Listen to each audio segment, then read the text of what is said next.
یہ مزارات پہ آپ جا کر دیکھیں، کوئی ٹیک رہا ہے، چادریں چڑھاتے ہیں آپ مزارات پر، آپ کیوں نہیں پوچھتے کہ چادر کیوں چڑھاتے ہیں؟ کیا بیسک کانسیپٹ ہے اس کے پیچھے؟ اس میں بزرگ کا کیا فائدہ ہے، آپ کا کیا فائدہ ہے؟ کہاں قرآن و حدیث میں لکھا ہے کہ مزار کے اوپر چادر چڑھاؤ؟ ہم نے اس کو ایک ایسی رسم بنا لیا ہے کہ عرس چادر چڑھانے کے بغیر پورا ہی نہیں ہوگا۔ ہر شخص چادروں کی منت مان رہا ہے کہ جی میرا کام ہو گیا تو میں فلاں مزار پہ چادر چڑھاؤں گا۔ بھئی کیوں مان رہے ہو منت؟ ذرا بتاؤ تو صحیح نا، اپنے آپ سے کویسچن کرو، کیوں چڑھا رہے ہو آپ چادر منت کی؟ اس میں کس نے منت مانی تھی؟ نبی نے مانی تھی؟ صحابہ نے تصور دیا مزار پہ چادر چڑھانے کا؟ کہاں سے آیا یہ؟ کچھ نہیں پتا، بس لوگ کر رہے ہیں تو ہم بھی کر رہے ہیں۔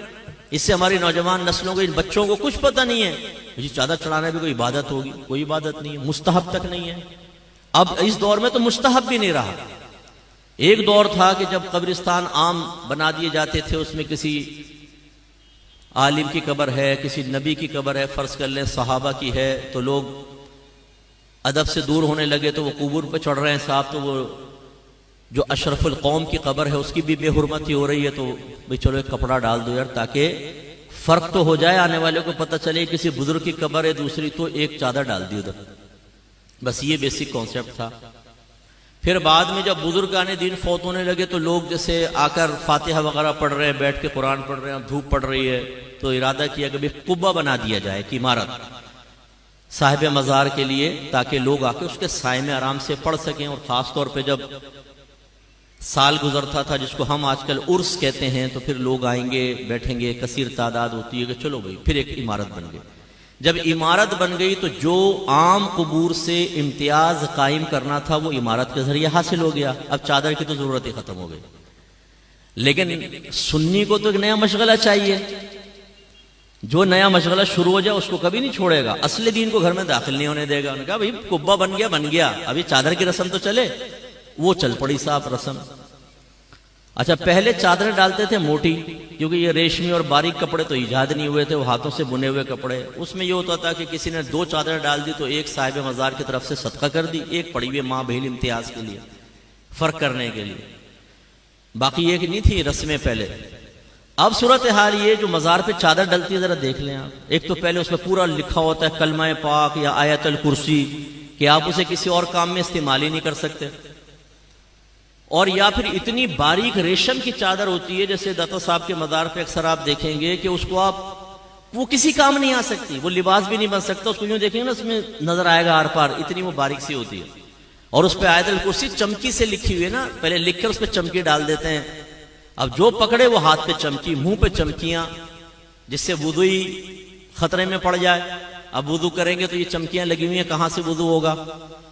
اور پھر آپ کبھی دیکھیں اس کٹہرے کے اندر جو آدمی کھڑا ہوا ہے، یہ جب آپ ریشمی چادر ڈالتے ہیں وہ ایک دوسرے پہ پھسلتی ہے گر کے نا، ٹک تو سکتی نہیں ہے، وہ اس کے پیروں میں وہ آیت الکرسی کے اوپر چڑھ رہا ہوتا ہے، قرآن کے اوپر چڑھ رہا ہوتا ہے، میں نے اپنی آنکھوں سے دیکھا یہ منظر۔ اور پھر کیا ہوتا ہے کہ آپ نے وہ ڈالی، وہ جمع کرتے جاتے پھر وہ یوں دکان پہ پہنچتی ہے نا، کم قیمت پہ دکان والا دوبارہ خریدتا ہے، استری شستری مارتا ہے، پھر دوبارہ ماشاءاللہ ہے نا، ہم لوگ آپ کا کاروبار چلانے کے لیے چادروں کی منت مان رہے ہیں کہ جی میرا کام ہو گیا میں چادر چڑھاؤں گا۔ بھائی منت کسے کہتے ہیں؟ سب سے پہلے یہ سوچو، مجھے یقین ہے آپ میں بہت کم لوگ جانتے ہوں گے کہ منت کیا ہے، کسے کہتے ہیں منت، اس کا کیا شرعی تصور ہے، بہت کم لوگ جانتے ہوں گے، کیونکہ میرا 30 سالہ تجربہ ہے، مجھے معلوم ہے کہ ہم کتنی معرفت رکھتے ہیں۔ دوسری بات یہ چادر کی منت کہاں سے ایجاد ہوئی؟ اب ہم کہیں گے ہم ہیں نا مفتی صاحب، ہم نے ایجاد کی ہے۔ اب یہ جب باتیں ہم کرتے ہیں، یہ ہے اصلی دین جو میں آپ کو سمجھا رہا ہوں۔ ہمارے وہ لوگ جنہوں نے ان چیزوں کو پروموٹ کیا ہے، ہمارے اہل سنت میں ان کو ڈال کر ہمیں بدعتی کہلوایا، ہمیں قبر پرست کہلوایا، ان کے مقاصد کو پہنچتی ہے ٹھیس۔ وہ پیر کی شکل میں بھی آپ کو نظر آئے گا، وہ مقرر کی شکل میں بھی نظر آئے گا، وہ مصلح کی، وہ مبلغ کی شکل میں بھی نظر آئے گا۔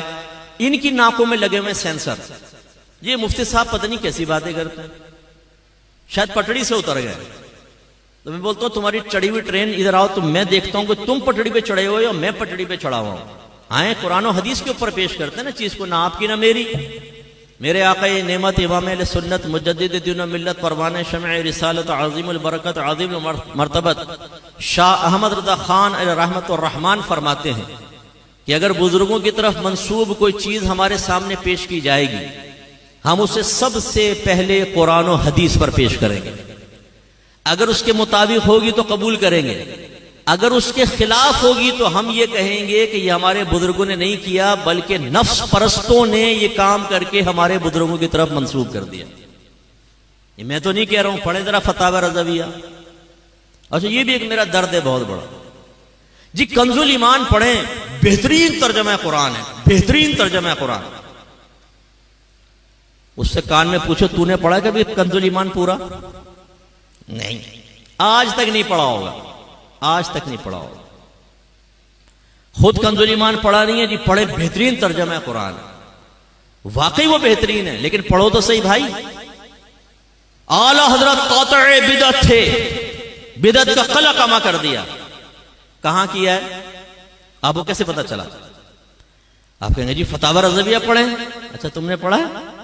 آپ میں سے بہت سے ایسے ہوں گے جنہوں نے آج تک فتاوی رضویہ کو ہاتھ میں لے کر نہیں دیکھا ہوگا، شکل ہی نہیں دیکھی ہوگی فتاوی رضویہ کی کہ کچھ ہے یہ بھی۔ یعنی ہم لوگ بالکل بس وہ رسم کے پیچھے لگے ہوئے ہیں، ہمارے اکابرین نے جو باتیں بیان کی اس کو فراموش کر چکے ہیں۔ آج نعت خان ہمیں دین سکھائے گا، آج یہ پیشور مقررین ہمیں دین سکھائیں گے، ان کے پیچھے ہم چلنے کے لیے تیار ہیں، اور پورا مسلک اہل سنت ہم نے بدنام کر کے رکھ دیا۔ ایسے دھمال شمال مزاروں کے اوپر کوئی تصور نہیں ہے، ڈھول ڈھمکوں کا کوئی تصور نہیں ہے۔ آپ کو اگر بٹھا کر آپ کے کان کے پاس دھن دھن دھن دھن ڈھول بجایا جائے، بتائیں آپ خوش ہوں گے کہ تکلیف ہوگی؟ زور سے بولیں۔ اور آپ صاحب مزار کے پاس دم دھڑم دم دم دھڑم دم دم دھڑم دم۔ اور ہمارا عقیدہ ہے کہ مرنے کے بعد بھی جو عام مردہ ہے نا وہ بھی تمام بات سنتا ہے۔ میرے آقا صلی اللہ علیہ وسلم نے ارشاد فرمایا جب تم مردوں کو سلام کرتے ہو وہ اس کا جواب دیتے ہیں، لیکن تمہیں اس کا شعور حاصل نہیں۔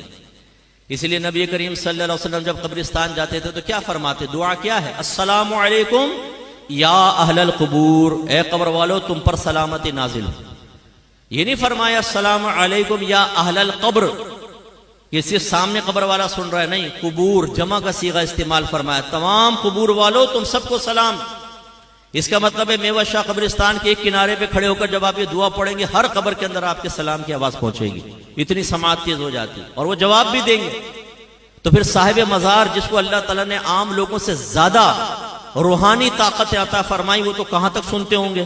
اور ان کے کان پہ کھڑے ہو کے آپ دھم دھم دھن دھن ڈھول بجا رہے ہیں، اس سے ان کو راحت سکون ملے گی کہ تکلیف ہوگی؟